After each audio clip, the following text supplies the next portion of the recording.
Shalom à tous, mes très chers amis, shalom à tous. La nécessité fait que ce soir, nous serons là pour avoir un direct. J'étais parti pour vous donner rendez-vous que pour le dimanche, dans le cadre de notre Game of God, mais les circonstances sont telles que je ne peux pas rester silencieux dans une journée comme celle-ci. Je me dois de pouvoir vous rassembler, je me dois de pouvoir m'arrêter, je me dois de pouvoir marquer l'instant en l'honneur d'une personne, en l'honneur d'un homme qui a été, je peux dire, l'instrument le plus important. Est-ce que je vais manquer de respect aux autres? Je ne pense pas, mais j'ai eu une pléiade, on va dire, j'ai eu une compagnie de maîtres que Dieu a mis sur ma route pour que chacun m'apporte une portion par rapport à ce que je suis censé être et devenir. Je devais censé être et devenir, et chacun jouait un rôle. Mais je ne suis pas en train de me tromper en disant que celui qui a fait le travail le plus dur, le plus difficile, celui qui a transformé le contenu de mon message, celui qui m'a donné les clés, qui m'a introduit derrière le voile, voilà. Voilà, c'est cet homme-là, à cause de qui nous sommes là ce soir, le bishop, le prophète, l'apôtre, Michael Petro. Et je voulais m'arrêter ce soir, qu'on puisse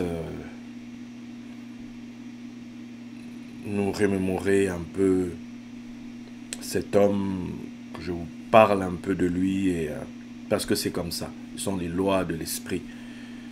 Lorsque un homme décède, surtout s'il a été un homme d'une certaine importance, un homme de poids dans votre destinée, vous êtes dans l'obligation, de lui rendre hommage. Ce sont des lois, ce sont des principes du royaume. Ce sont des principes du royaume. La tradition biblique rapporte que lorsque Josué est mort, les enfants d'Israël ne se sont pas donné la peine de véritablement l'honorer. De l'honorer comme ils ont honoré par exemple Moïse à sa mort. Et le fait que les enfants d'Israël ne se soient pas arrêtés pour honorer la dépouille de Josué, apparemment la tradition dit qu'il y a eu un tremblement de terre terrible. Surtout qu'en plus c'est l'homme qui leur a donné la terre. Donc selon la tradition, je pense que c'est hyper important ce soir que nous puissions nous retrouver. Vous qui avez coutume de me suivre, vous mes disciples, vous les personnes qui me suivez. Voilà, j'aimerais aujourd'hui qu'on puisse, je ne sais pas si vous faites des choses, etc. Arrêtez-les, suspendez-les, asseyez-vous. Essayez de vous connecter, d'entrer dans cette soirée en fait, d'entrer dans ce moment. Parce que l'homme qui vous parle là devant vous, l'est devenu à cause de celui dont je vais vous parler ce soir. Voilà, il y a des rencontres dans votre vie qui vous propulsent, des rencontres dans votre vie qui vous font changer de domaine, des rencontres dans votre vie qui vous donnent la clé de la porte la plus importante de votre histoire et de votre destinée. Et puis après le reste, c'est vous n'avez qu'à... Il vous a ouvert une porte, il vous a montré un chemin, maintenant voilà, vous pouvez suivre le chemin. Normalement au bout, vous allez y arriver. Donc, j'ai appris ce matin le décès, le départ de l'apôtre Michael Petro, qui est décédé hier au Texas, vers Houston, c'est par là qu'il est localisé. Et j'ai été réveillé brusquement aujourd'hui. Je me demandais pourquoi, et en fait je l'ai su quand j'ai eu la nouvelle. Donc, je ne pouvais pas ne pas vous annoncer qu'il y a un direct, etc., etc. Voilà. Bien, mes très chers amis, merci d'être là. Encore une fois, donc nous allons commencer cette soirée en hommage à l'apôtre Michael Petro. Et ce soir, j'ai là en ligne des personnes qui l'ont connu, qui l'ont approché. Plus que moi, il y a Michaela qui est là, donc notre famille au Canada. Michaela a été avec Mike Petro avant de rejoindre notre famille. Pour moi, elle est une continuité, elle est un peu voilà, ce que j'ai reçu quelque part pour m'accompagner, que Mike Petro m'a donné au travers Michaela, au travers sa famille. Je pense ici à Gloria et désormais à son époux Elvis. Et pour moi, ça me vient de Mike Petro en fait. Ça me vient de Mike Petro. Nous avons cela en commun, cet héritage-là, cette approche de la parole, ce noyau central.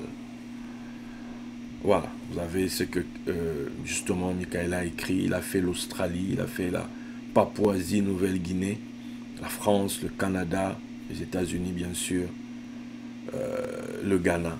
Voilà. Voilà un peu. Il y a aussi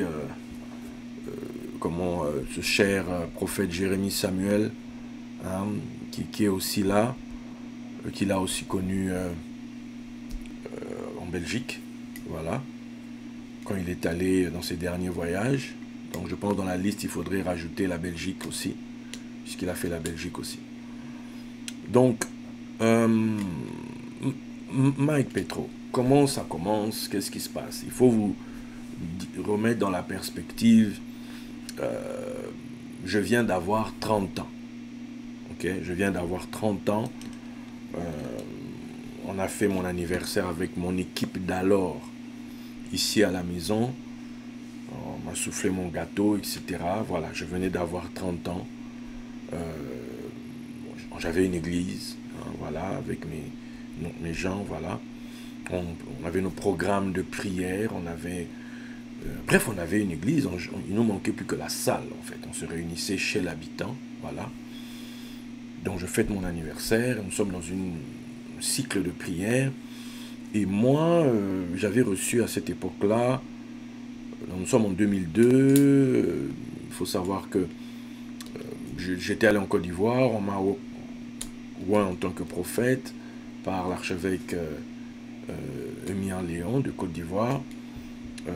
Il faut savoir que le 25 avril, pour ne pas dire le 24 avril, bon, c'est le 25 avril je pense, je suis allé à Grenoble, où Papa Cérulo, il y a eu ce contact avec le manteau. À partir de là, l'esprit m'apparaît pour me dire, voilà, ton problème, c'est voilà, les yeux. Tu as une illusion dans les yeux. Maintenant, je vais t'apprendre les mystères de ma parole. Mais je ne savais pas de quoi il s'agit, tu vois. J'ai jamais mystère de la parole. Bon. Nous, on était beaucoup plus à l'époque. Quand tu prêches, il faut le réma. Le réma, c'était quand tu lis un texte, tu contournes ça, tu tournes ça par rapport. Oui, Jésus a marché sur les eaux. Oui, toi aussi, tu vas marcher sur tes problèmes. Toi aussi, tu vas faire ceci. Pour nous, c'était déjà ça le réma. C'était extraordinaire, tu vois. Et puis, les gens sont debout. Tout le monde se voit en train de marcher sur ses problèmes. Tout le monde, tu vois. Voilà, c'était ça, en fait. Avant ça, j'ai eu dans mon contact avec l'archevêque Mien Léon, à l'époque, quand il est venu à Lyon, l'apôtre Mien, c'était un prédicateur à l'époque, excuse-moi, un enseignant qui révélait les principes de la royauté, ces choses-là, pour moi, c'était hyper important. Donc, tel que j'étais à l'époque, quand Papa Mien est venu ici à Lyon, à l'époque, tout le monde voulait aller à lui à cause de la parole. La parole.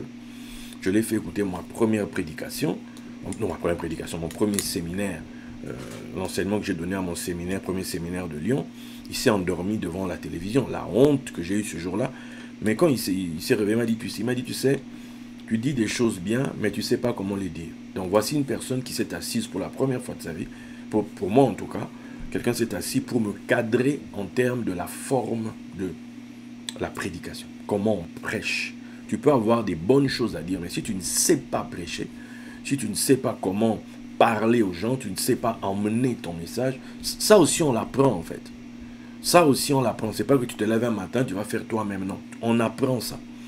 Moi, c'est Papa Mia, dans ma forme, comme vous me voyez, la sagesse de l'enseignement, de la prédication, comment je peux parler en 5 minutes, je peux parler en 1 heure, en 2 heures, bref. Comment je fais tout ça, je l'ai appris.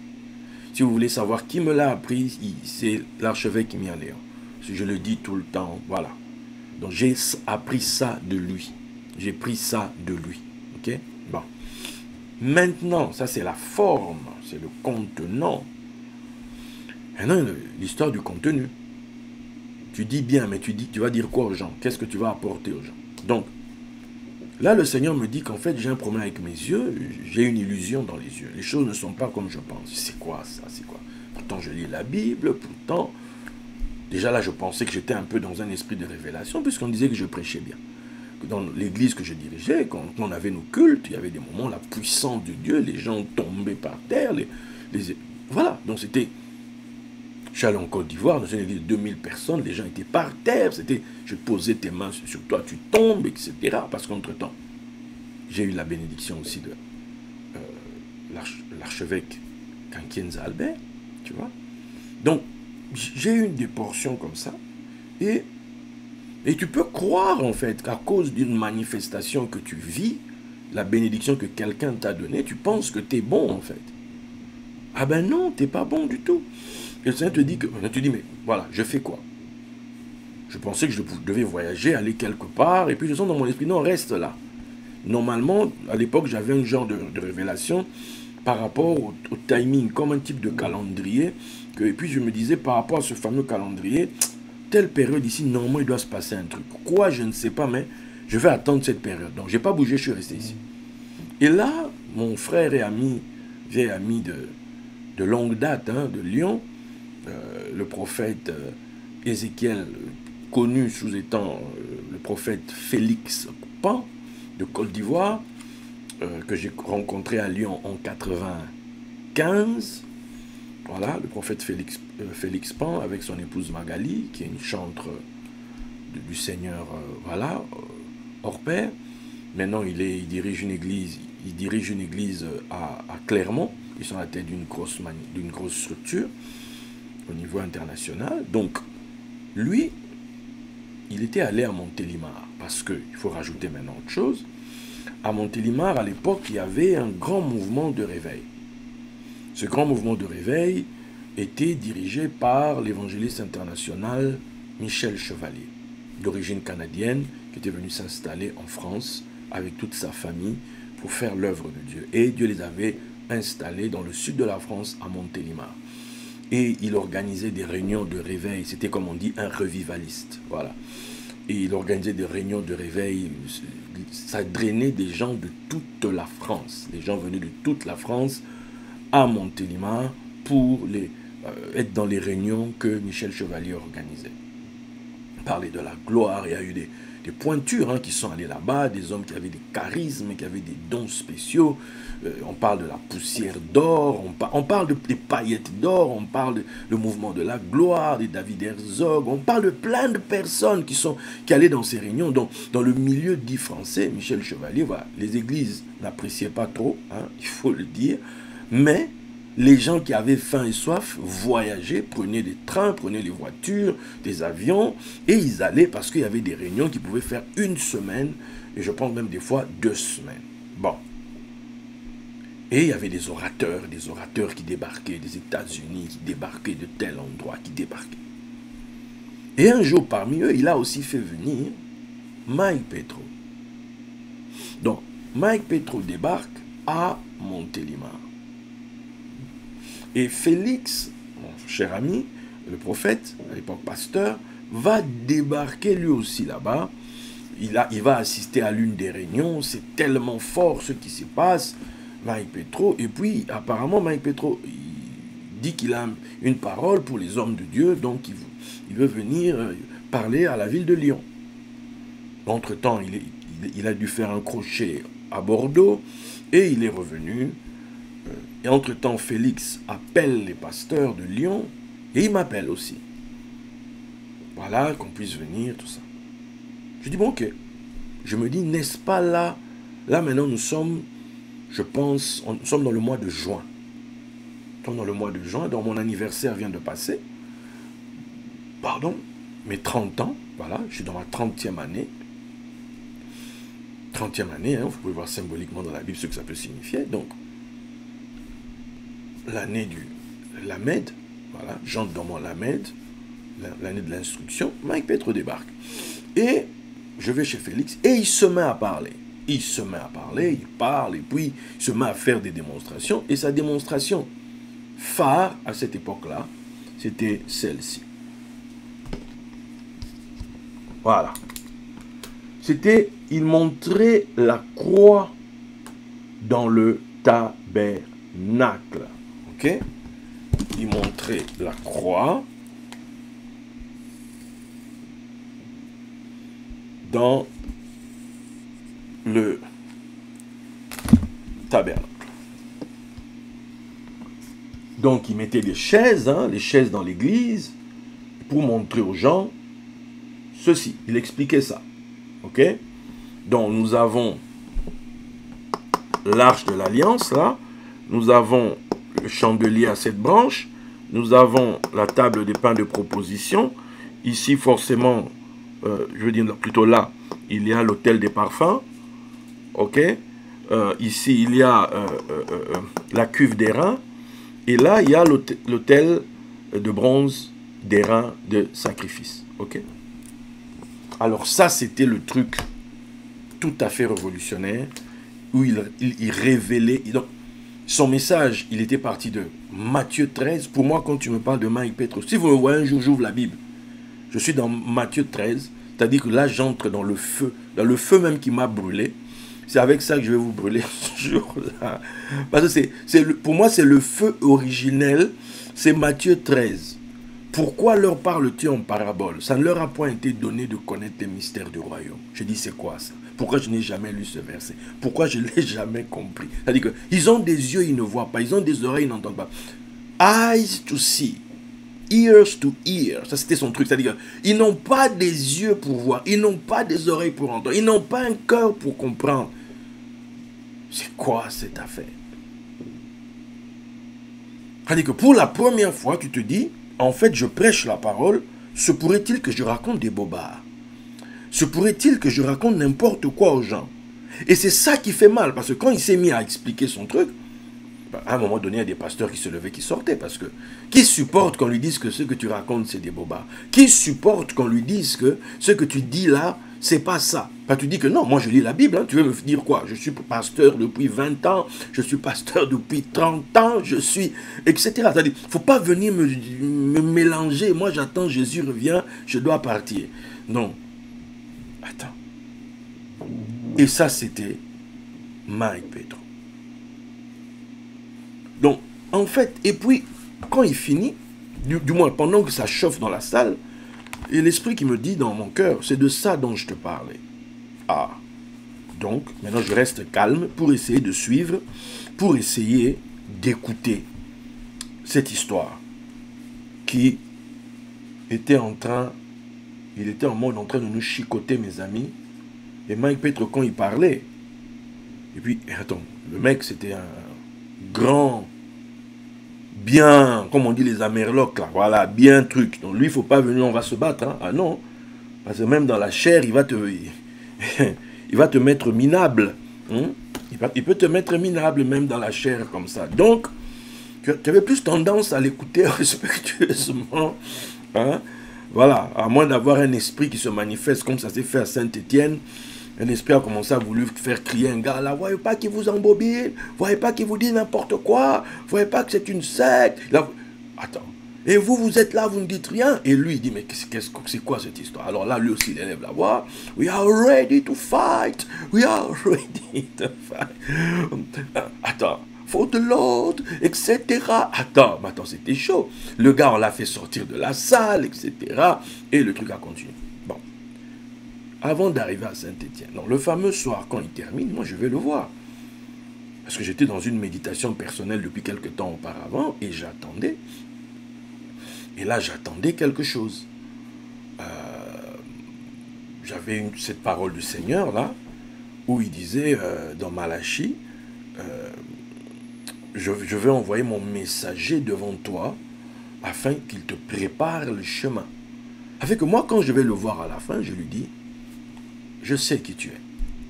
Tout ça avec mon anglais approximatif. Je dis, tu es mon Élie. Là, il me regarde, il sourit. Parce que pour lui, forcément, ça signifie quelque chose, tu vois. Il dit, alors je sais qui tu es aussi, alors reste avec moi tout le temps que je serai ici. Mes amis, à l'époque, j'ai pas d'argent, j'ai pas de... Mon ami qui le recevait, c'était parmi notre... On était un groupe de 3 comme ça à l'époque. Mais mes 2 autres, ils avaient de grosses églises, ils avaient une machine, l'argent circulait. Ben moi, l'argent était en vacances, quoi. C'était en fait, l'argent n'avait pas encore choisi de faire des escales par chez moi. Donc c'était ma période de galère. J'avais une église où les gens ne donnaient pas de dîmes, ne donnaient pas d'offrandes, pour éviter qu'on dise c'est une église qui parle d'argent. Donc si j'ai besoin d'argent, que je leur demande, etc. Bref, c'était un peu une période un peu compliquée. Et maintenant, comment tu fais pour... Je me suis... C'est mon époque, je suis dans mes dettes, les huissiers, compagnie. C'est compliqué, c'est-à-dire c'est une époque terrible, tu vois, une époque terrible. C'est-à-dire que c'est pas l'homme que vous voyez là plein d'assurance. Non, non, non, c'est une époque où je galère. C'est une époque où... Et puis aujourd'hui encore, oui, c'est pas, les galères ne sont pas terminées, mais je veux dire, l'homme à l'intérieur a changé. Mais à l'époque, celui qui était à l'intérieur, c'était... Quand je vous dis foufou na foufou, je ne pense pas à quelqu'un d'autre qu'à moi-même. Donc, j'étais plutôt le foufou na foufou dont je parle dans mes prédications. Donc, et à l'intérieur, tu ne sais pas trop. C'est-à-dire, tu n'as pas de clé. Tu n'as que les trucs comme tout le monde. Tu n'as que, voilà, je prie, et puis on va prier que Dieu me donne une révélation. Et puis tu comptes sur le fait que tu as beaucoup prié pour, quand tu seras devant les gens, pour imposer les mains, quand quelqu'un va tomber, tu dis ça y est, Dieu est là, etc. Et puis là, tu commences à dire des choses, tu vois. Bon. Et Mike Petro arrive. Donc là, il a commencé à prêcher dans la région, donc je le suivais partout. J'essayais d'être partout où il était, partout où il prêchait, partout où il allait. Je le suivais, j'avais mon cahier, je prenais des notes. Je prenais des notes, comment il parle. Il prêchait pas comme tout le monde. Il expliquait la parole, des trucs. Tu dis, mais c'est pas possible. Comment il sort ça? D'où ça sort ce truc? Comment ça se fait qu'il dit ça? Attends, mais c'est pas possible. Attends. Et après, il détaille son histoire de Jésus sur la croix. Je veux dire, la croix dans le tabernacle. Il va nous sortir. Il nous dessine, comme j'ai dit là. Maintenant, et d'après le dessin tel que je vous ai montré, vous voyez, si je vous le montre encore comme ça, voilà, si vous mettez Jésus sur la croix, maintenant il vous pose la question, si Jésus sur la croix, comment ça se passe? Il vous dit, voilà, Jésus à la croix, ben, l'arche de l'alliance, donc c'est la tête de Jésus. Maintenant il vous pose la question, que portaient les Lévites sur leurs épaules? Ben, ils portaient l'arche de l'alliance, et puis il vous demande, et vous portez quoi sur vos épaules? Et là, tu vois les gens qui regardent à gauche et à droite. Ils disent non, non, non, non. Il ne faut pas regarder à gauche et à droite. C'est votre tête que vous portez sur les épaules. Donc, la tête, c'est l'arche. Ah, là, toute la salle. Amen, amen. Mais on vous regarde en vous disant, mais qu'est-ce qui se passe? Pourquoi on n'a jamais vu ça avant? Après, il vous dit, bon, qu'est-ce qu'il y a à droite? Si Jésus est sur la croix, sa main droite est où? Ben, sa main droite, quand vous regardez là, vous allez voir qu'à sa main droite, il y a la menorah, il y a, comment ça s'appelle, le chandelier à 7 branches. Et puis il vous dit, ok, chandelier, ok, allons à Apocalypse 1. Apocalypse 1, tu vas maintenant lire, on dit, au verset 1, 20. Je commence au verset 19. Apocalypse 1, 19, 20. Écris donc ce que tu as vu, ce qui est et ce qui doit arriver ensuite, le mystère des 7 étoiles que tu as vu dans ma main droite et des 7 chandeliers d'or. Les 7 étoiles sont les anges des 7 églises et les 7 chandeliers sont les 7 églises. Tu te dis, purée. Purée de pommes de terre, purée. C'est-à-dire que, comment est-ce qu'il a fait ça? Et puis, et là, tu reprends, tu regardes voilà, le tabernacle, quoi. En lingala, on dit mongombo. Hein? Bon, depuis, je suis qu'en hébreu, on dit Mishkan. Tu vois, à l'époque, il n'y a même pas d'hébreu dans ma tête. Il n'y a pas d'hébreu, mes amis. Il n'y a pas un nom en grec ou compagnie. Il n'y en a pas. On est dans le français, purement français. C'est-à-dire que vous m'écouteriez à l'époque, c'est-à-dire vous arrêtez même pas. Vous vous arrêtez même pas, tu vois. Voilà. Donc, bon, bref, continuons. Et puis il dit, Jésus met ses pieds ici, là. Ses pieds sont... Bah, si ses pieds sont là. Et ça, c'est quoi? Bah, c'est l'autel des reins. Maintenant, il dit, mais maintenant, les apôtres, là, quand les gens venaient pour faire leurs offrandes, ils déposaient leurs offrandes où? Au pied des apôtres. Quand la dame est venue pour laver les pieds, elle a lavé quoi? Les pieds de Jésus. C'est-à-dire, elle a versé son truc au pied de Jésus. Les pieds. Donc, les pieds, c'est là que se trouve l'autel. C'est quoi cette histoire? C'est quoi cette affaire? Oui, donc on a percé Jésus sur le côté. Qu'est-ce qui a coulé?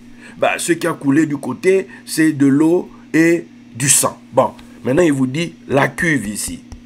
Qu'est-ce qu'on retrouvait dans la cuve?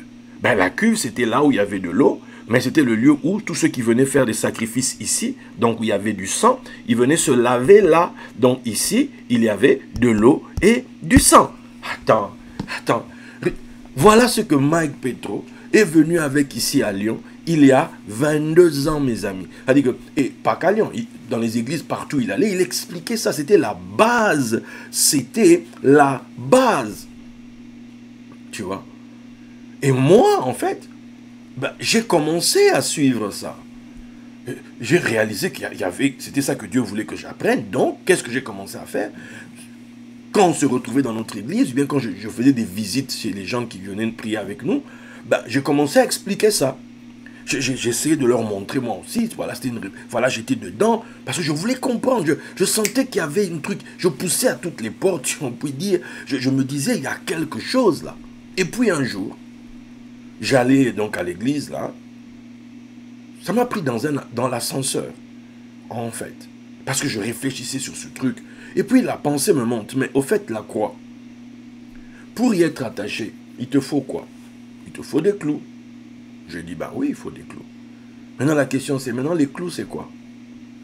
Là ça a été, en fait, le tunnel que Dieu m'a donné, dans l'enseignement de Mike Petro, une porte quantique s'est ouverte. Et je me suis engouffré.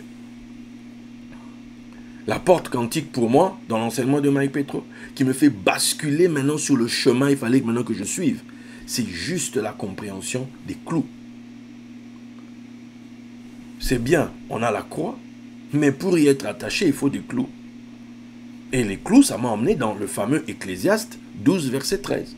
Les paroles des sages sont comme des aiguillons qui, rassemblés en un recueil, sont comme des clous plantés, donnés par un seul maître. Vous m'entendez souvent le dire, parce que ça, je ne l'ai même pas appris de Mike Petro, mais je l'ai appris du fait d'être dans son ombre, du fait de me laisser imprégner par son enseignement, de laisser mon intelligence être formatée, transformée par son enseignement. Et c'est ça que j'ai eu ma première lumière de révélation du sod, c'est cette histoire des clous.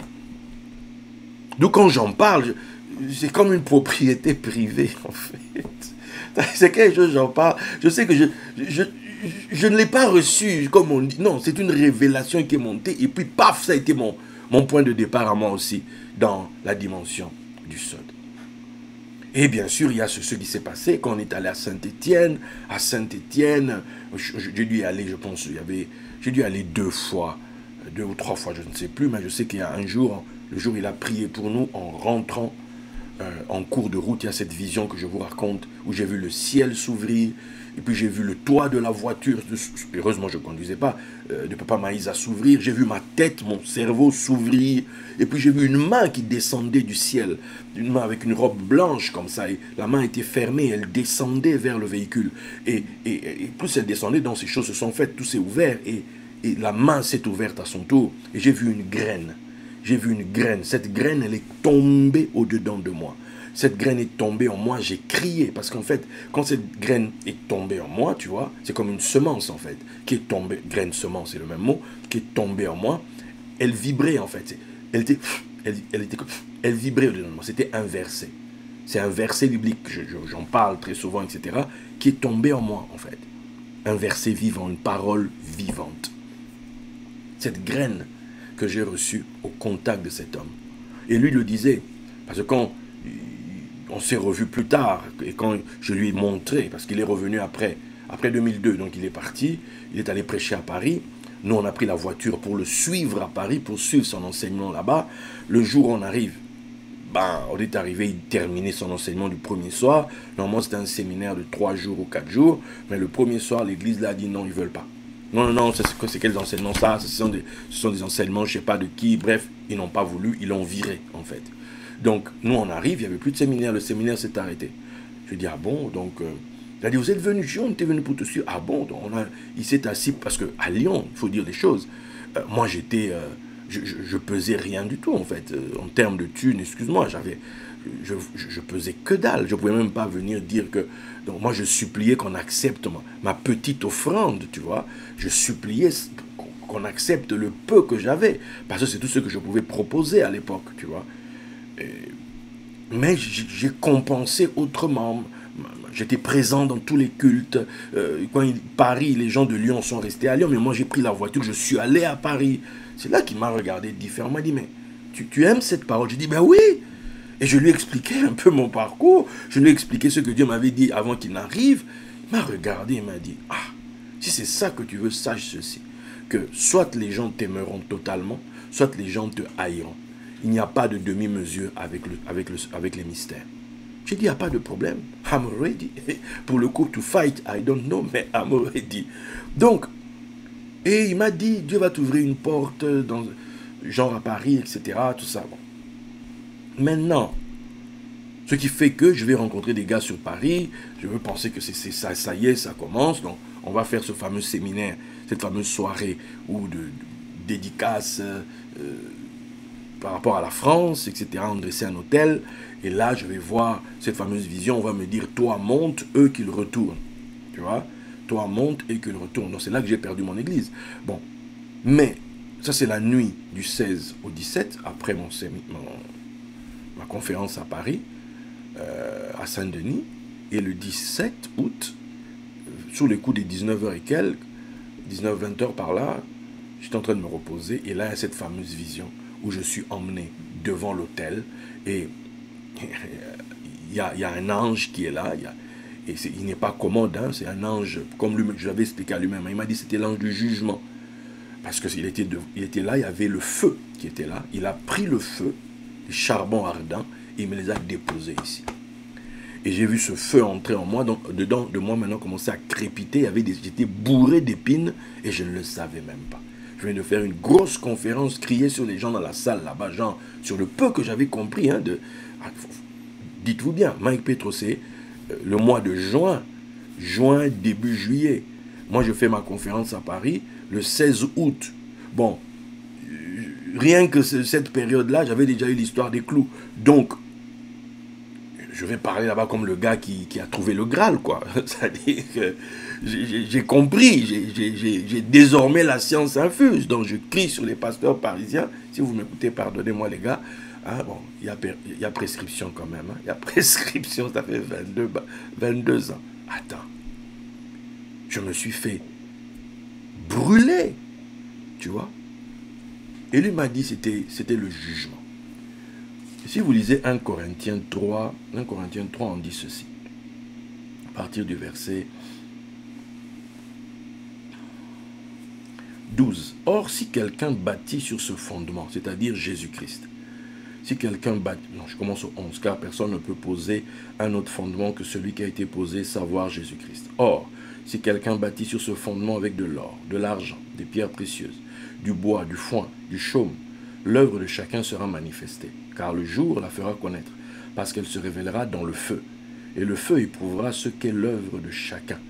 Si l'œuvre bâtie par quelqu'un sur le fondement subsiste, il recevra une récompense. Si l'œuvre de quelqu'un est consumée, il perdra sa récompense. Pour lui, il sera sauvé, mais comme au travers du feu. Voilà. Pardon. Voilà le jugement. Voilà le jugement, mes amis. Voilà le jugement. comment il se déroule. Donc, on t'envoie la parole, hein, on t'envoie la parole et quelqu'un vient, puisque la parole est du feu. Hein. La parole, c'est du feu. Donc, quand l'enseignement arrive, ça va éprouver ce que tu connaissais déjà. Ça va éprouver ce que tu prêches. Ça va... c'est un feu. Ok? C'est un feu. Donc, et cette vision, j'en ai eu l'explication plus tard. L'explication plus tard, quand je l'ai eue, c'est en réalité, c'est quoi? C'est que tu vas être confronté à l'enseignement des sages. Tu vas être confronté à l'enseignement des sages, l'enseignement des mystères, des secrets. Maintenant, on va éprouver ta connaissance. On va éprouver ce que tu as dans, comme on dit, dans le bide, ce que tu as dans le ventre. Et ce feu est allé me chercher à l'intérieur. Ce feu, on dit, le méchant, il est comme des épines.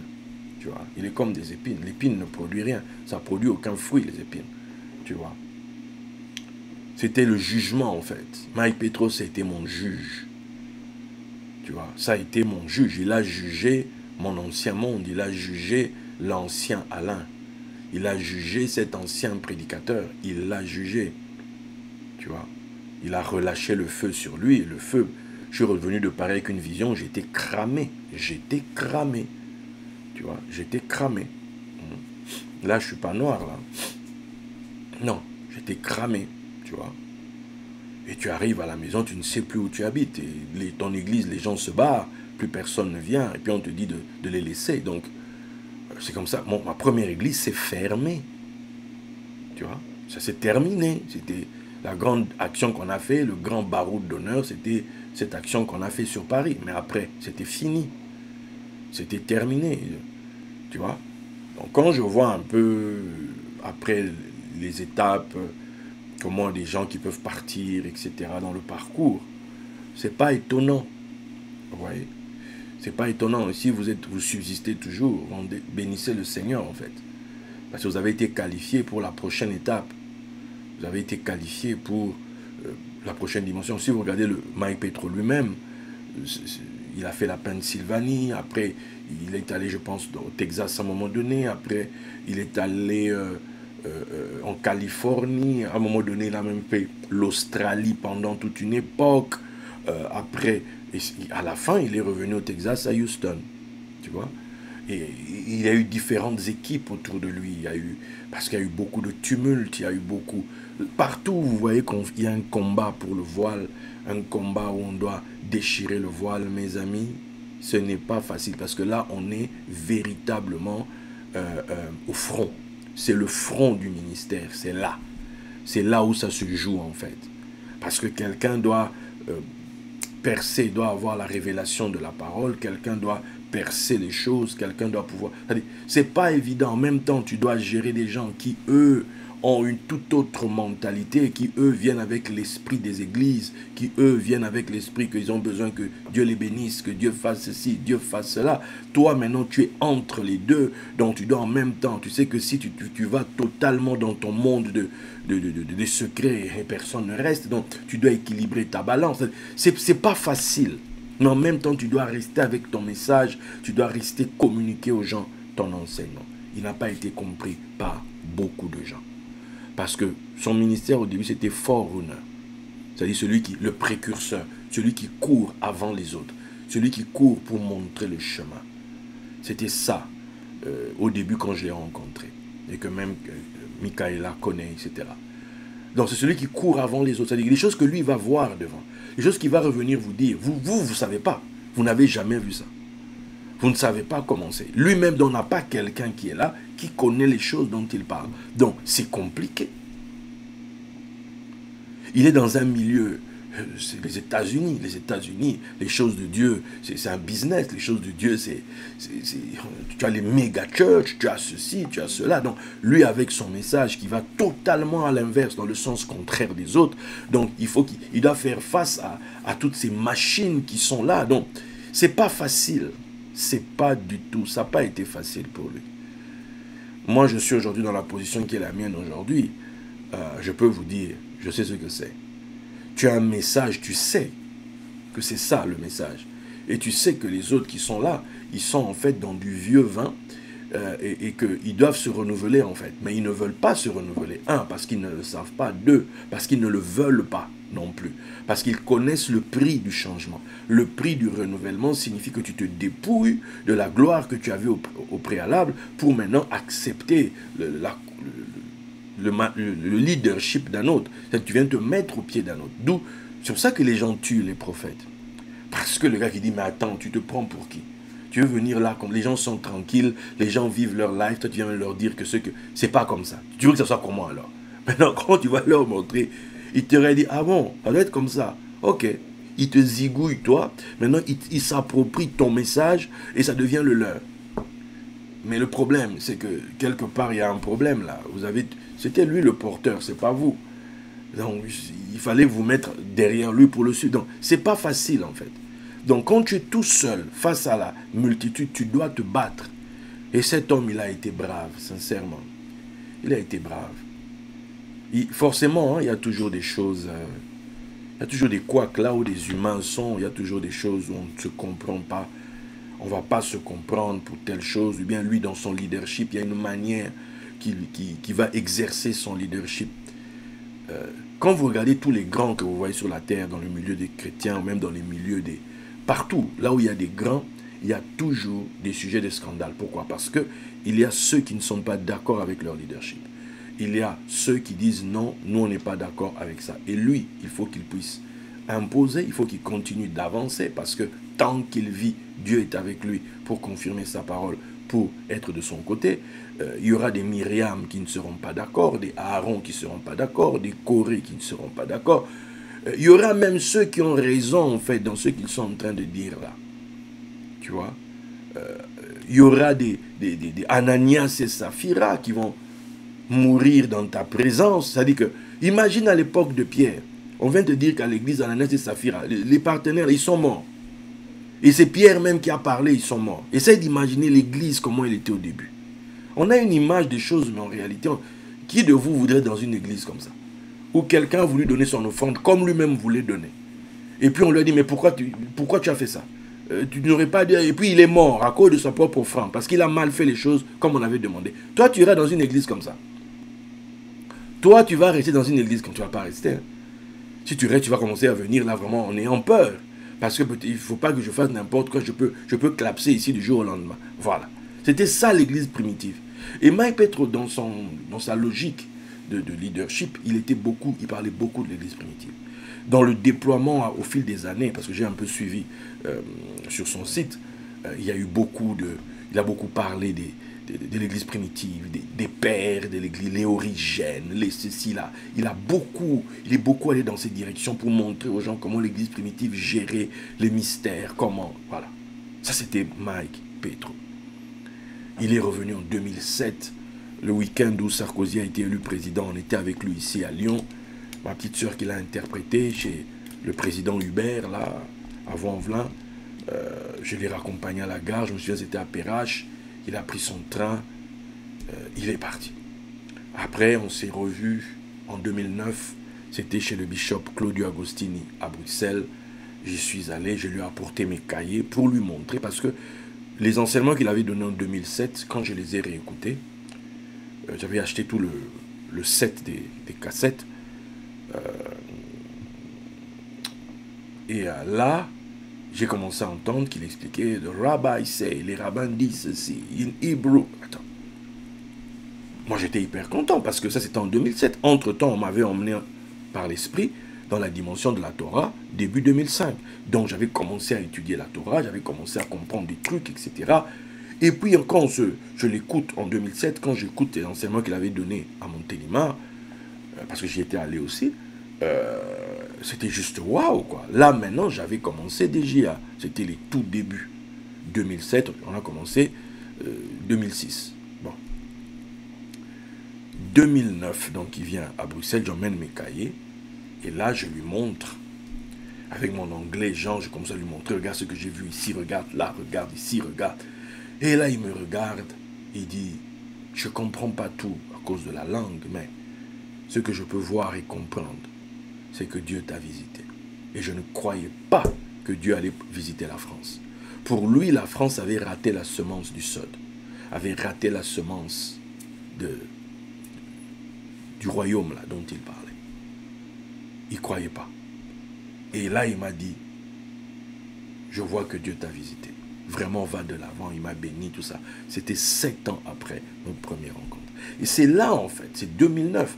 Et 2009, c'est une année où, dans le cadre de DGA, on va prendre un certain décollage. En 2009, il va y avoir des arrivées importantes dans le ministère. Et 2009, il va y avoir cette réunion à Lyon où la première team, entre guillemets, de base va se retrouver.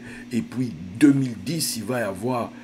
2009, je parle déjà de Noun, tout ça. Et 2010, il va y avoir ce fameux Purim, le Purim où la première team, en fait, va se retrouver. Et c'est là qu'on va commencer. C'est là qu'on va prendre notre envol, etc. Et le voyage va aller. Et regardez aujourd'hui, 22 ans après, on est au mois de mai. 17 ans après, la fois où il est revenu à Lyon en 2007, c'est 17 ans après, c'était au mois de mai. Je lui avais apporté une offrande, c'était un costume ou je sais pas, un boubou là, comme ça, qu'on m'avait offert, tout neuf et tout. Voilà ce que j'avais pu lui apporter. Il était content, il était content. Et j'étais content qu'il ait reçu cette offrande. Il me dit, mais brother, why? Je dis, non, please. Non, bref, il avait accepté. Moi, je supplie les gens pour qu'ils prennent une offrande de ma part. Je supplie, je demande. Parce que j'ai conscience que c'est une grâce que la personne me fait quand elle accepte mon offrande. C'est une grâce qu'elle me fait. C'est une grâce qu'elle me fait. Et souvent, ça m'étonne, en fait, que vous, par exemple, qui me suivez, vous, mes fils et filles spirituels, que vous n'ayez pas capté ça de moi, en fait. Je vous raconte souvent mes histoires pour que vous compreniez le parcours, pour que vous compreniez la manière de faire, pour que vous compreniez comment on fonctionne sur ce chemin-là. C'est un chemin, il y a des principes. C'est un chemin, si quelqu'un accepte quelque chose de toi, c'est une grâce qu'il te fait. Parce qu'il y a plus de bonheur à donner qu'à recevoir. Et si j'accepte de recevoir de toi, c'est un cadeau que je te fais, en fait. C'est une faveur que je te fais. J'accepte que quelque chose de moi te soit donné. Que quelque chose de passe par moi pour toi. C'est-à-dire que ce sont des principes. Et avec Mike Petro, ça a été... jusqu'à ce que, pendant la période un peu du Covid, là, hein, pendant la période du Covid, c'est de quelle année? C'est 2021. Je ne sais pas, c'est entre 2020 et 2021, j'ai eu cette vision où il est en train de me dire, now you are speaker of life blessing.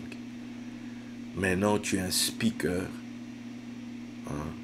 Maintenant, je ne sais pas, speaker, est-ce c'est celui qui parle ou c'est speaker comme Léo parle? C'est toujours ces parleurs, hein. C'est celui qui parle. Celui qui dit, qui parle le life, la bénédiction de la vie. Voilà. Voilà ce que j'ai. De même que par Papa Cyrullo, j'ai la validation de HDD. Par Mike Petro, j'ai la validation de Speaker of Life Blessing. Que je vais libérer la bénédiction de la vie dans la vie des personnes. Tu vois? Donc, pour parler. Or, c'est de l'abondance du cœur que la bouche parle. Et chez Mike Petro, il y a eu ce travail du contenu, de l'intérieur. L'intérieur. Pour venir parler aux gens, il ne faut pas être pressé. Vous voyez, les choses sont... Regardez ce verset, Marc 1,14. Marc 1,14, là-bas il est dit quoi? Là-bas il est dit...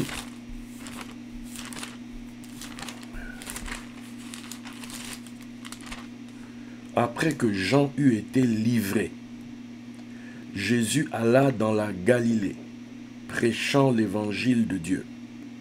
Il disait, le temps est accompli et le royaume de Dieu est proche. Repentez-vous et croyez à la bonne nouvelle. Donc, pour Marc, Jésus commence. Jésus commence. Donc, je vais vérifier encore autre chose. Voilà. Matthieu 4, 12. Jésus ayant appris que Jean avait été livré, c'est-à-dire qu'on l'a tué, se retira dans la Galilée.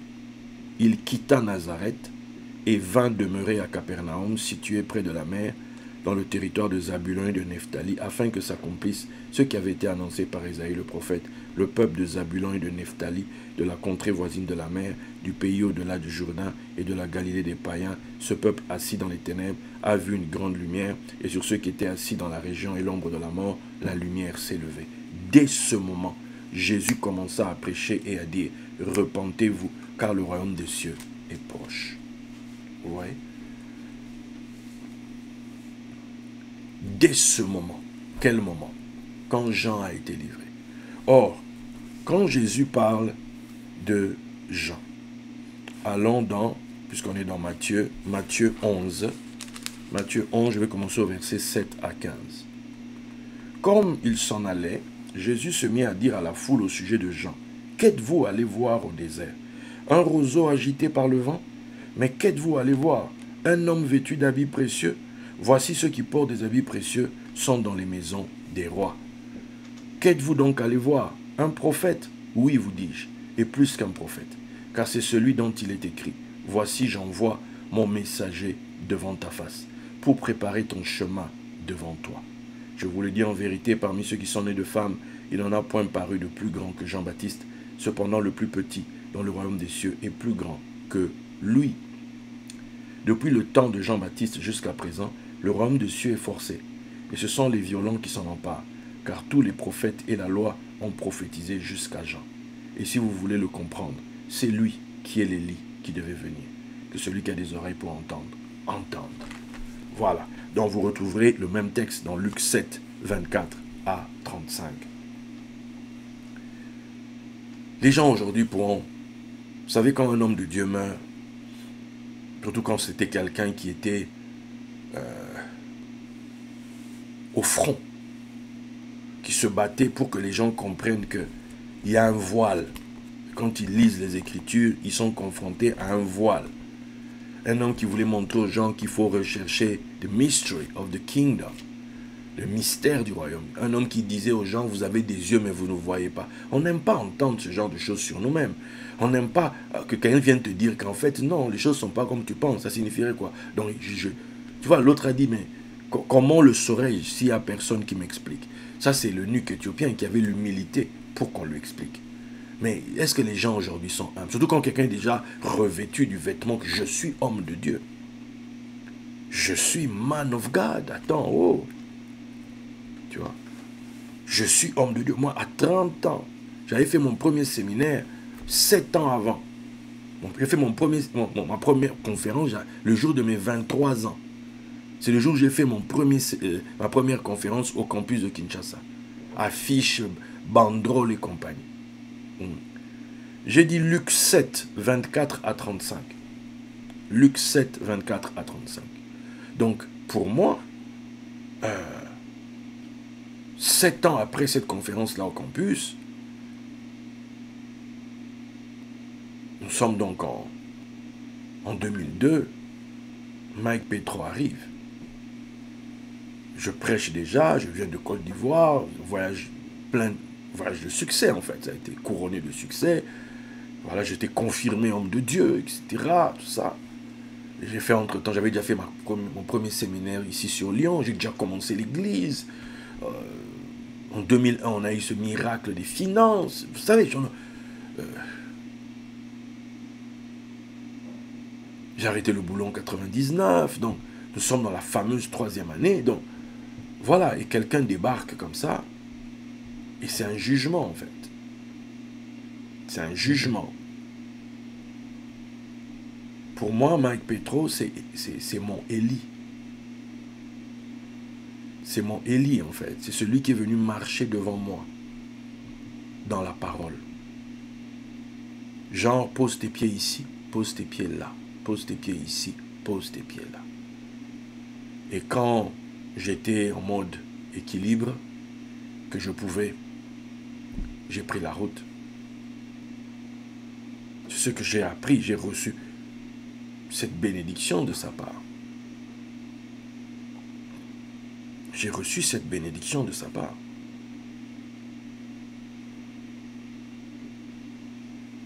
Peu importe ce que les gens peuvent dire de lui, peu importe, il y a toujours, mais véritablement ce qui reste, puisqu'il parlait beaucoup de seed, la semence. Ben, le témoignage du seed, la semence, c'est à l'heure de la moisson. Et pour qu'il y ait moisson, il a fallu qu'il y ait des personnes qui ont reçu la semence. Des personnes en qui la parole est tombée, et des personnes qui l'ont comprise, qui ont compris la parole. Qui ont compris la parole et qui ont voyagé avec cette parole jusqu'à ce qu'elle produise. Cette parole produise. Comme on dit, c'est celui qui a compris, c'est la bonne terre, ça va produire par 30, par 60, par 100. Allez, il va y avoir une production maximale. Quand aujourd'hui les gens sont là en train de m'écouter, en train d'être épatés, non, il y a quelqu'un, il y a une époque où j'étais moi-même un voilé de première. Ouais, un voilé de première, mes amis. Pasteur de mon état, j'ai mes gens. Le dernier jour à Lyon qu'il avait fait, où il a... Non, en 2002. On était dans l'église de l'époque du pasteur Franck, du bishop Franck. Ce jour-là, Mike Petro, il avait mis... comment on appelle ça, le vêtement de chauffe, hein, je ne sais pas si c'est comme ça qu'on appelle, le bleu de chauffe ou je ne sais pas, le bleu de travail. Hein. Là, il était en mode avec sa chicotte, avec le chalumeau, il brûlait tout le monde. Ce jour-là, il n'était l'ami de personne. Ce dimanche après-midi, là, sincèrement, le matin, il a prêché un message sur la bénédiction financière, mais laisse tomber. Il est allé ouvrir ça dans Romains 12, c'est-à-dire le service... Attends. Tout le monde voulait donner l'offrande ce jour-là. Tout le monde, c'est-à-dire les gens sont revenus l'après-midi avec leurs offrandes. On leur avait jamais expliqué ça comme ça. Comment est-ce qu'on fait ce service-là? Comment est-ce que Dieu... On valide la parole au travers l'offrande. Attends, non. Mais les gens sont revenus l'après-midi en se disant qu'on aura la suite sur les finances. Attends. L'après-midi, c'était les chicottes pour tout le monde. Chicotte pour tout le monde. C'est-à-dire que tu sois pasteur, que tu sois tout ce que tu veux. Appelle-toi de tous les noms. Mike Petro était en mode... Le tracteur est lâché, il est en train d'écraser tout le monde. À la fin, il a dit, vraiment, voilà, la repentance, etc. C'est pas à ta place, il faut venir devant, à genoux devant. Je peux te dire que moi, autant là-bas j'avais couru, autant là j'ai dit, écoute, c'est pas le moment de venir faire genre moi, non, je suis pas en genre moi. Là, je suis allé me mettre à genoux. J'étais le seul pasteur présent dans la salle ce soir-là qui est allé se mettre à genoux devant. J'étais le seul. Est-ce que c'était une épreuve de plus qu'il m'a fait faire? Il a fait lever tous les jeunes chrétiens qui étaient là. Il a prié pour eux. Moi, on m'a fait lever en dernier. En dernier. Je vous dis, c'était mon époque, je n'avais pas d'argent. C'est en dernier qu'on m'a fait lever. C'était pas grave pour moi. Mon équipe n'était pas contente. Comment on peut nous faire des choses comme ça? Non. Moi, c'est Dieu que je suis en train de chercher ici. C'est Dieu que je cherche. Bien sûr, autant je me suis agenouillé là-bas, autant le fameux soir du 16 août au 17, on m'a dit, toi, monte ici. Mais que eux retournent. Eux ne connaissent pas leur père. Voilà là où la séparation s'est faite. Quand tu dois t'abaisser, abaisse-toi. Parce que chaque abaissement met en réserve pour toi une élévation. Jamais, non, l'humilité précédera toujours la gloire. Si tu es appelé à être humble à un endroit, accepte ça, parce que c'est un principe de Dieu, parce que c'est devant le Seigneur, et tu sais que ça va te mettre en réserve une élévation. Mes très chers amis, avant de terminer, je ne peux pas ne pas quand même, en l'honneur de Mike Petro, vous donner des choses en lien avec ce que je vous ai montré ici, ce que je vous ai montré là, par rapport à là où nous sommes aujourd'hui, ok. faisons un peu un petit exercice par rapport à là où nous sommes aujourd'hui.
Donc, ça se passe dans le tabernacle, ok?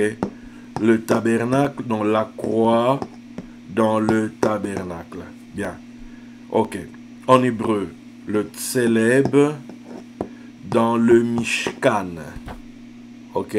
Bon, maintenant, tseleb dans le mishkan, mishkan, tabernacle, valeur numérique, mispar katan, valeur numérique ordinale avec le nun final, en le comptant donc 25, on arrive au 70. On arrive à 70, le sod.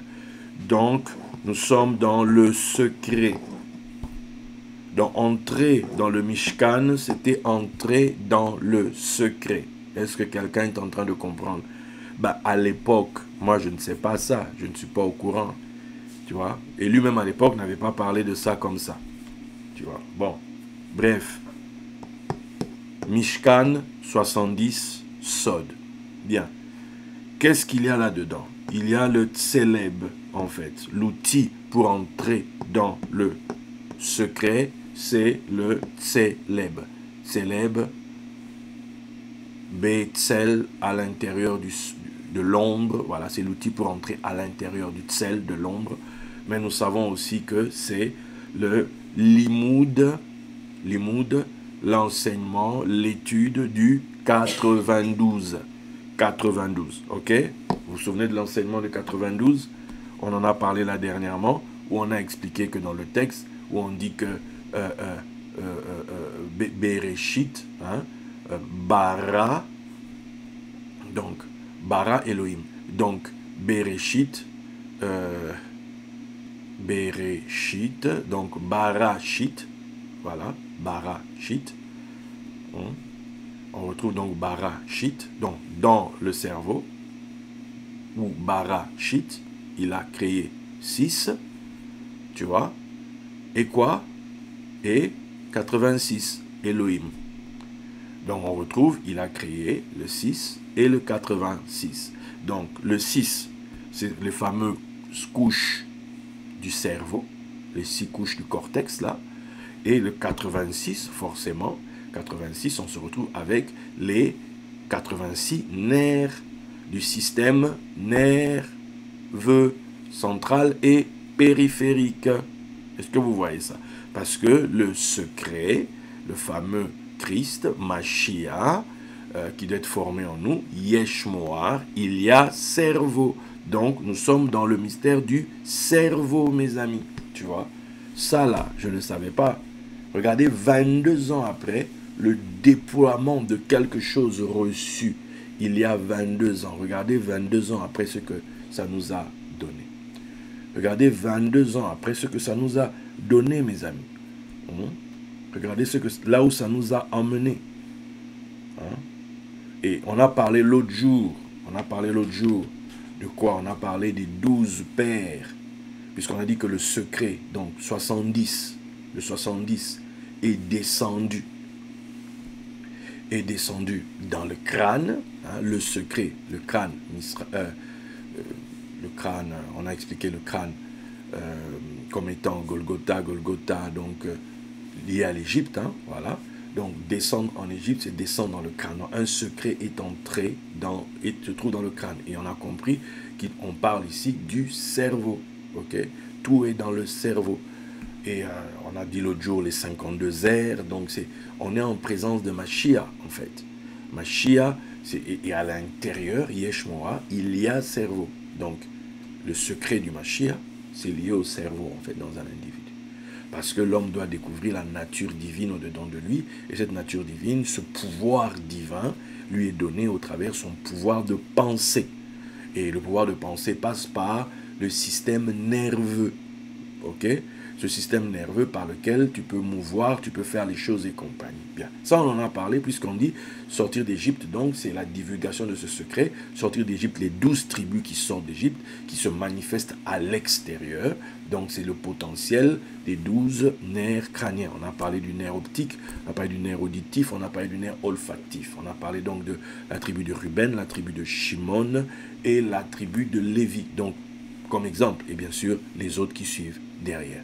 Bien, maintenant, ça on n'en avait pas parlé la dernière fois, et je vais donc rajouter ça aujourd'hui en l'honneur, voilà, de Mike Petro. Hein? Ils sortent pour faire quoi? Ils sortent pour aller prendre possession du pays. Ils sortent pour aller prendre possession du pays, et quand tu lis, tu regardes, comment vais-je dire ça?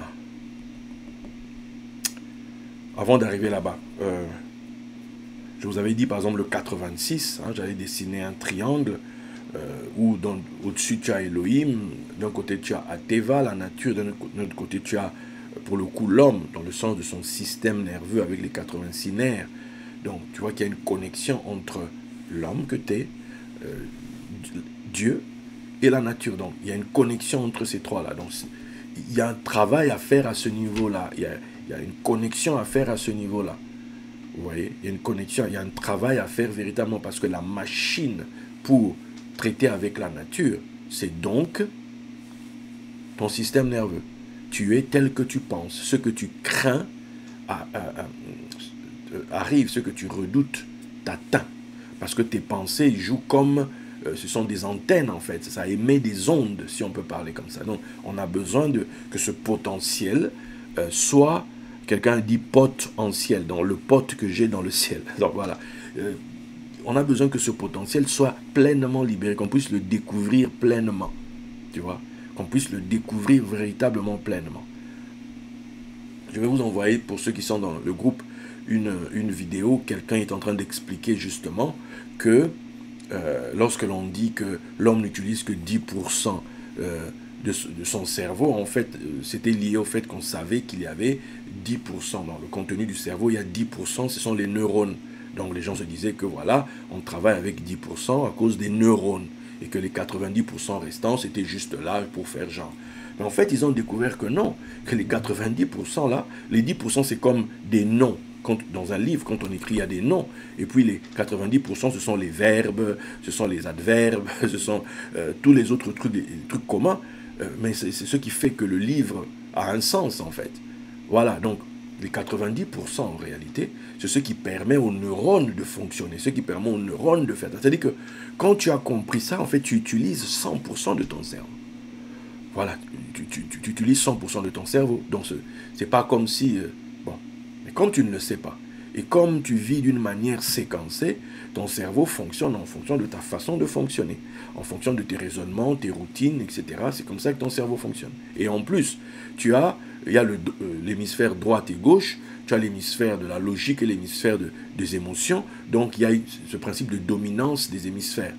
Donc, tantôt c'est droite, tantôt c'est gauche, tantôt c'est droite, tantôt c'est gauche, tantôt c'est droite, tantôt c'est gauche. Maintenant, ce monsieur explique, vous verrez, j'ai beaucoup aimé cette vidéo qui m'est tombée sous la main, il explique qu'il y a des pratiques, il y a des exercices qu'il faut faire pour toujours faire. On avait parlé de rapprochement l'autre jour, que les deux deviennent un. Donc il faut pouvoir rapprocher les deux extrémités. Comment on les rapproche? Ben, il y a des exercices.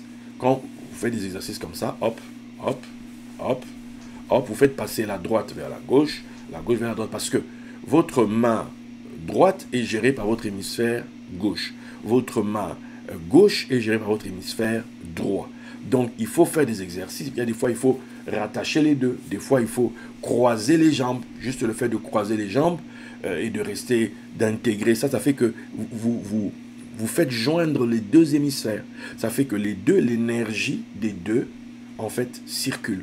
Devient une, en fait. Tu vois, des exercices où tu te tiens les mains comme ça, par exemple. Tu vois, des trucs comme ça. Où tu... Voilà, il y a plein de choses où, en fait, tu joins les deux. Le fait de faire ça au niveau de ton corps, le fait de faire ces exercices-là, ça fait que tu travailles au niveau de ta machine, en fait. Ta machine à penser. Donc, l'énergie s'ouvre. Voilà, le côté cognitif, merci. Pour ça, c'est le monde médical maintenant qui vient à ma rescousse. Donc, ce sont des exercices comme ça qui vont vous permettre petit à petit à récupérer certaines dispositions de votre pensée et votre énergie va se... Voilà. Il y a une relaxation qui vient, il y a un repos qui vient quand vous faites ce genre d'exercice. Bref, ça c'est au niveau matériel parce qu'on a besoin de vivre Dieu dans la chair. On a besoin, Dieu a été manifesté dans la chair. Et on a compris que l'image de Dieu dans la chair se retrouve dans le 4:26 qui te permet d'être maître dans le temps, dans l'univers, dans le monde, là, comment on dit, le temps et l'espace. Ok? On en a besoin. Ce sont des exercices comme ça qu'il faut faire. Vous voyez ça? Donc, maintenant, ayant dit ça, ayant compris que, par exemple, quand on dit Bereshit, Shuraki traduit ça en disant en tête, ok? Et quand on sait que pour les Juifs, si on devait résumer toute la Torah en un mot, on ramènerait ça à Bereshit. Juste Bereshit. Et si c'était une lettre, ça serait juste le Beit. Bon. Mais Bereshit en tête. Or, en tête, si on traduit juste en tête du côté des Grecs, au niveau du grec ancien, ça va nous emmener à enképhalos. Képhalos, képhalé, c'est la tête. Ok? Bon, maintenant, quand on dit enképhalos, en fait, ça nous emmène à un mot, le cerveau. Donc, si on devait faire genre Bereshit, on dirait cerveau, dans le cerveau. La Bible, en fait, nous amène dans le cerveau. D'où on a parlé de ça pendant Pessah, vous suivez. Maintenant, on est arrivé au point de la sortie d'Égypte. On sort d'Égypte pour aller prendre possession du pays. Or, j'ai reçu une parole qu'on m'avait donnée en esprit, de la pouvoir la proclamer partout où j'irai, etc. Qui m'avait été donnée. Ce verset, c'est quoi? C'est Deutéronome 6. En fait, ça commence au verset 6 jusqu'au verset 12. Et ce commandement que je te donne aujourd'hui seront dans ton cœur, tu les inculqueras à tes enfants et tu en parleras quand tu seras dans ta maison, quand tu iras en voyage, quand tu te coucheras et quand tu te lèveras. Tu les liras comme un signe sur tes mains et ils seront comme des frontaux entre tes yeux. Vous vous souvenez? Un truc entre les yeux. Tu les écriras sur les poteaux de ta maison et sur tes portes. Voilà. Maintenant, verset 10. L'Éternel, ton Dieu, te fera entrer dans le pays qu'il a juré à tes pères, à Abraham, à Isaac et à Jacob de te donner. Tu posséderas de grandes et bonnes villes que tu n'as point bâties, des maisons qui sont pleines de toutes sortes de biens et que tu n'as point remplies, des citernes creusées que tu n'as point creusées, des vignes et des oliviers que tu n'as point plantés. Lorsque tu mangeras et te rassasieras, garde-toi d'oublier l'Éternel qui t'a fait sortir du pays d'Égypte, de la maison de servitude. Attendez.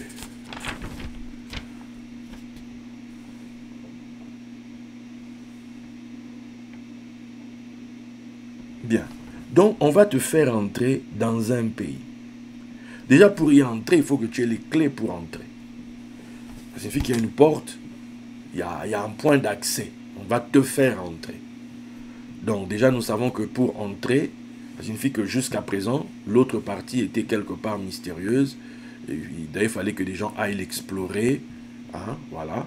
Donc, il y a une dimension, il y a un secret qu'il faut aller découvrir. Donc, quand on dit qu'on va te faire entrer, je te donnerai les clés du royaume. Je te donnerai les clés. Donc, tu pourras avoir accès. Donc, on y a accès quand Dieu donne les clés. Les fameuses clés du royaume des cieux. Donc, ça nous ramène à l'enseignement de Mike Petro au début. Tant que tu n'as pas les mystères, les clés du royaume des cieux, tu ne peux pas y accéder. Tu ne peux pas démontrer le royaume de manière efficace sur la terre. Il y a toujours une connaissance, il y a toujours un secret que Dieu va te donner qui va faire ta différence, qui va être ton mystère par lequel Dieu va se glorifier dans le monde. Maintenant, on va te faire entrer dans le pays. Parce que c'est ça la clé. On sort d'Égypte pour entrer dans le pays. Maintenant, on sait maintenant par rapport à la sortie d'Égypte ce que c'est. Les 12 tribus qui sortent, on sait que ce sont les 12 paires de nerfs crâniens. C'est ça, on a compris la dernière fois. Pour libérer pleinement le potentiel du cerveau. Maintenant, le pays dans lequel on doit entrer, c'est où? Si les autres là, c'est les 12 paires. Maintenant, le pays. Quand vous lisez le livre de Josué. Josué. Mes amis, Josué. On est dans Josué. Josué 12. Josué 12, c'est là où on te parle de, voici la liste des rois que les enfants d'Israël bâtirent, dont ils possédèrent le pays de l'autre côté du Jourdain. Verset 2. Sion, roi des Amoréens qui habitait à Hesbon, blablabla. Verset 4. Og, roi de Bassan, seul resté des Réphaïm qui habitait à Ashtaroth, sa domination, blablabla. Moïse, serviteur, verset 6, de l'Éternel, et les enfants d'Israël les bâtirent, et Moïse, serviteur de l'Éternel, donna leur pays en possession aux Rubénites, aux Gadites et à la moitié de la tribu de Manassé. 2 rois. Après, on a verset 7. Voici les rois que Josué et les enfants d'Israël bâtirent de ce côté-ci du Jourdain. Donc, de ce côté-là du Jourdain. Donc, on est où? On n'a pas encore traversé pour aller vers le pays. Donc, on est encore de ce côté-ci. Ok? Et de ce côté-ci, il en a vaincu 2. Et de l'autre côté, on va citer le nombre de rois que Josué a vaincu pour donner le pays. Tu vois, Dieu te fait rentrer dans le pays et que tu prendras possession, tout ça. Voilà. Ce fameux pays, il y avait des rois. Maintenant, on te donne les rois. Quand tu arrives au verset 24, Josué 12, 24, le roi de Tirsa, un total des rois, 31. Donc, Josué a vaincu 31 rois. Je répète, Josué a vaincu 31 rois, mes amis. 31 rois, je répète, 31 rois. Or, Moïse en a vaincu 2, donc on nous dit qu'au total, ils vont, pour le pays en question, ils ont vaincu 33 rois. 33 rois, mes amis. Maintenant, tenez-vous bien. Il y a 33 vertèbres de la colonne vertébrale. Il y a 33 vertèbres de la colonne vertébrale qui sont reparties, 7 cervicales, 12 vertèbres dorsales, 5 vertèbres lombaires, 5 vertèbres soudées du sacrum et 4 soudées du coccyx. Ok? 33 rois. Les 33 rois, en réalité, il s'agit de la colonne vertébrale. C'est la colonne vertébrale qui forme les 33 rois. Donc, le cerveau, donc, c'est, quand on te dit, c'est la tête, donc, maintenant, le pays dont on doit prendre possession, en réalité, se réfère à la dimension du corps. À la dimension du corps. Donc, tout ce qu'on te lit là à l'extérieur, en réalité, c'est d'abord lié à une réalité là où tu te trouves, ok? Ton corps. Donc, tu sors d'Égypte, la tête, prendre possession du pays, le corps. D'où on a dans la Bible toujours ce principe que Christ la tête et on a le corps, on parle l'église et compagnie. Voilà, tu vois, la tête et le corps, il faut un assemblage des deux. Donc, il y a le système nerveux crânien, mais il y a maintenant le système nerveux rachidien spinal. Pourquoi? Parce que quand on dit 33, je fais exprès 33 rois, à cause des 33 vertèbres, hein, et par exemple, quand vous allez lire dans Josué 10, 16 et 26, là-bas on te parle de 5 rois assemblés contre Josué. 5 rois. Ça c'est dans Josué 10, 16 et 26. Et puis dans Josué 11, 1, là-bas tu as 4 rois assemblés. Du moins 4 rois dont on cite les noms nommément. Après il y a une liste, je vais vous en parler tout à l'heure. Mais quand on cite les noms, ici dans Josué 11, 1, il y en a 4 qui sont assemblés. Et dans Josué 10, 16 et 26, il y a 5 rois qui eux sont contre Josué.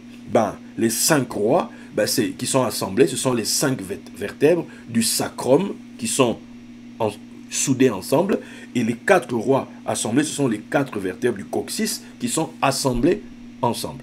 Ok? Bien. Maintenant, ça c'est quand on parle en termes de vertèbres. Mais maintenant, quand on doit parler comme ça à cause des 33, quand on utilise 33, donc c'est les 33 vertèbres, voilà pourquoi d'autres parlent des 33 degrés, ok?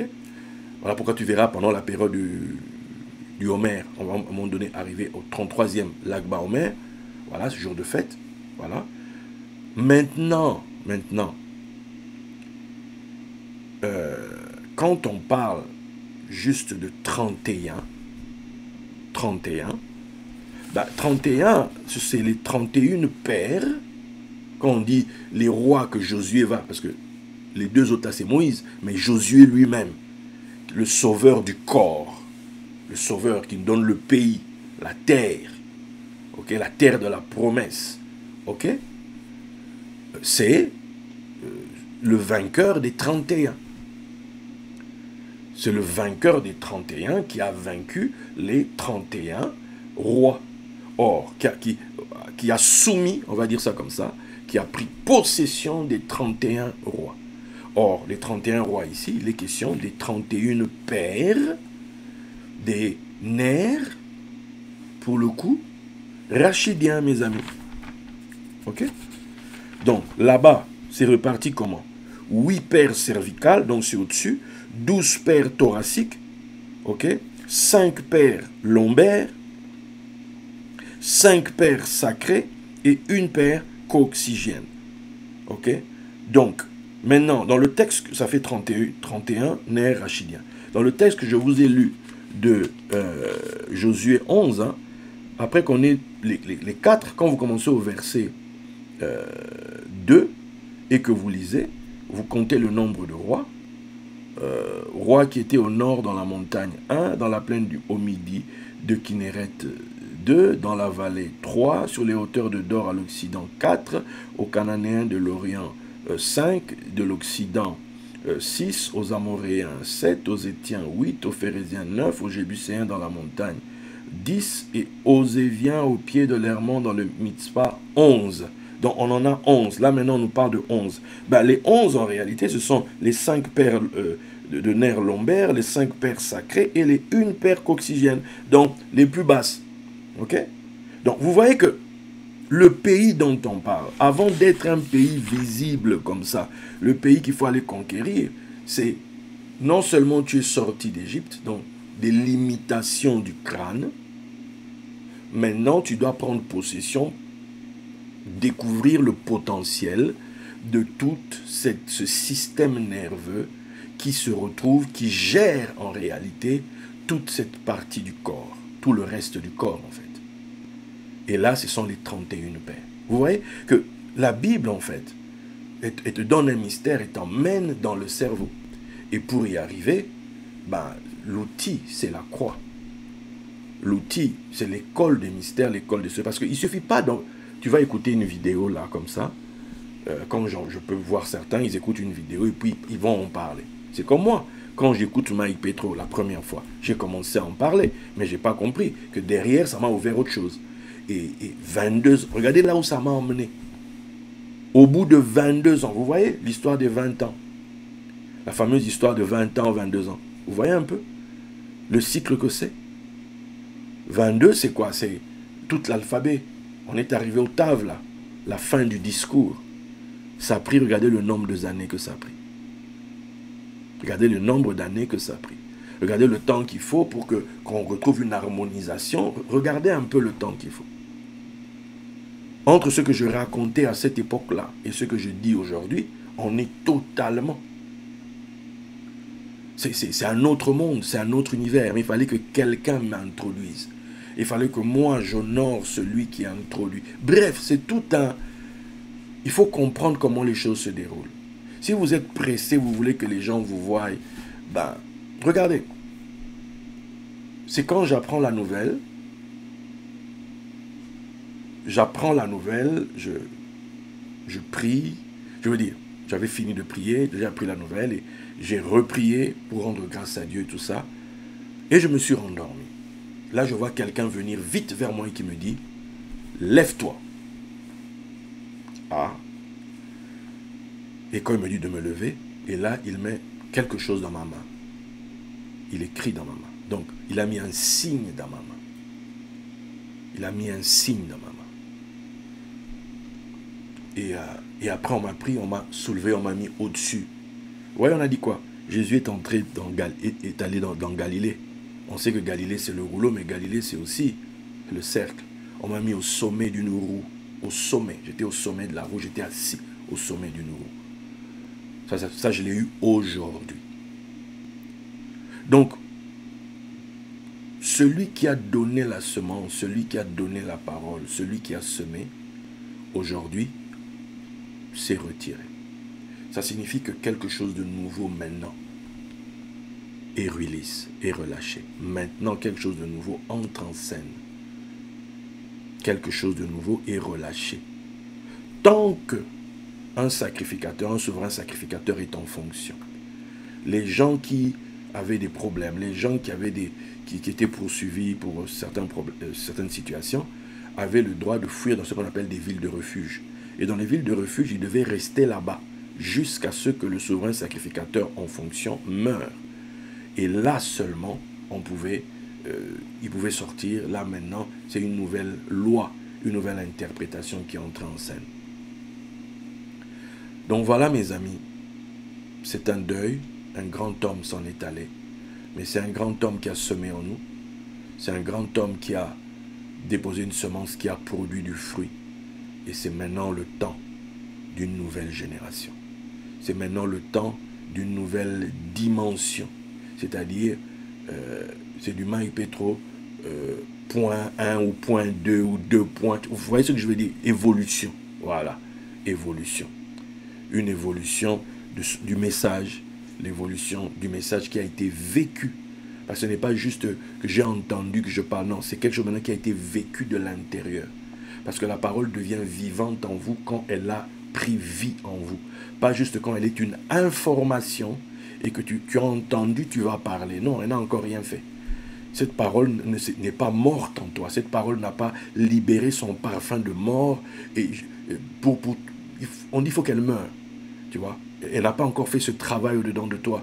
Elle devient vivante, elle produit la vie chez les gens quand d'abord elle est morte. Il faut que la mort agisse en toi pour que la vie agisse dans les autres. Donc, tant qu'on refuse l'œuvre de mort de la parole en nous, on n'est pas capable d'apporter la vie chez les autres. Je suis aujourd'hui au terme de la course de Mike Petro. Je regarde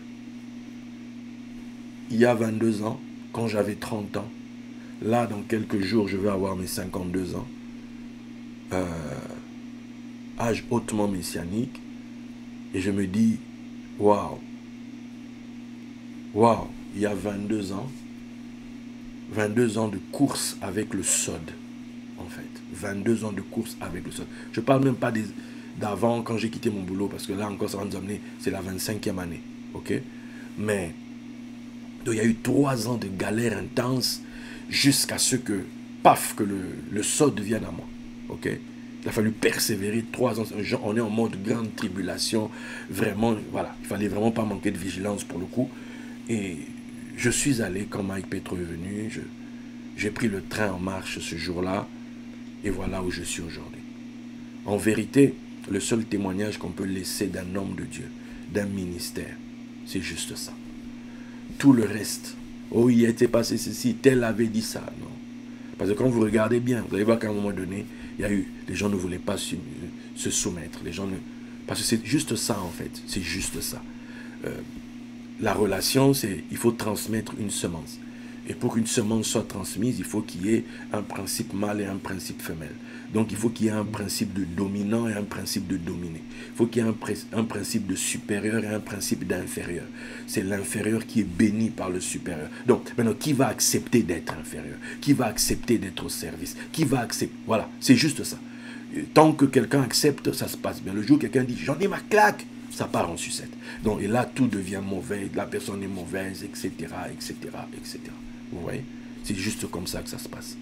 Donc, voilà, mes très chers amis, ce soir, je voudrais rendre un vibrant hommage à cet homme de Dieu, à ce juge de Dieu, à ce lion des mystères, comme je l'ai dit. Je voudrais vraiment lui rendre hommage ce soir. Vraiment remercier le Seigneur pour sa vie, remercier le Seigneur pour son zèle, pour sa persévérance. Il n'avait pas tout, il ne connaissait pas tout, mais avec ce qu'il avait, il avait compris dans quelle direction il fallait aller. Il était question qu'il fallait trouver le sod. Il fallait trouver le sod. Il fallait trouver le sod. Mais voilà, il est tombé sur le champ de bataille. On parle qu'il serait tombé, qu'il se serait fait mal à la tête, il a eu un choc, que cela aurait eu des suites à un problème de septicémie, le sang, qui se serait... Bref, il avait fini d'avoir un fellowship, il est allé se reposer et il ne s'est pas réveillé. Voilà, il ne s'est pas réveillé hier et c'est ainsi qu'il est parti. Apparemment, il n'a pas voulu qu'on fasse trop de chichi. Il avait déjà préparé sa succession, apparemment, il aurait déjà mis qui allait continuer le travail. Apparemment, il aurait senti que pour lui, c'était terminé. Voilà. Ce qui compte aujourd'hui, vous savez, Élie, quand il part, il y a beaucoup de poussière. Hein, il part. Voilà. Ce qui reste maintenant, c'est le manteau. Ce qui reste maintenant, c'est Élisée. Ce qui reste maintenant, c'est la suite. La suite. Voilà. Voilà, mes très chers amis. Donc, sachons prendre soin de ce que Dieu nous donne. Sachons prendre soin de ce dont nous sommes témoins. Sachons prendre soin de ce que Dieu nous donne de vivre. Nous, ici, à notre niveau. Sachons, voilà, prendre soin. Je sais, je vous le dis depuis un moment, qu'on est en train de monter. Quelque chose doit. Voilà, voici ce truc qu'on n'avait pas prévu. Voici, on est venu vers moi, lève-toi. Voilà, donc maintenant j'attends la suite, quoi. J'attends la suite. J'ai vu ce nouveau truc qu'on m'a fait, donc voilà. Voilà, vous savez ce qu'on attend tous, ce truc qui va... Voilà, hein, cette grande bonne nouvelle qui doit venir donner de l'énergie, hein, à cette parole que nous prêchons. Et vous savez, là, ça va être parti, hein, pour une nouvelle dispensation dans ce ministère. Voilà, mes très chers. Maintenant, vous savez, quand je dis Mike Petro, vous devez avoir ça dans votre esprit, avoir ça dans votre cœur. Voilà, je vous ai donné, je vous ai montré. Maintenant, vous savez, même pour le pays, hein, Dieu vous fera entrer dans le pays. Comment tu vas entrer dans un pays dont tu ne sais même pas de quoi on parle? C'est quoi l'archétype? C'est fondé sur quoi? Bref, mes très chers, je vous aime beaucoup. J'apprécierais que certaines personnes aillent faire des offrandes pour remercier le Seigneur pour ce que cet homme a apporté dans vos vies au travers de moi. Hein? Ça serait bien. Allez faire des offrandes ce soir. Là, pour le coup, je donne un ordre. Merci, mes très chers. Sur ce, Leila Tov.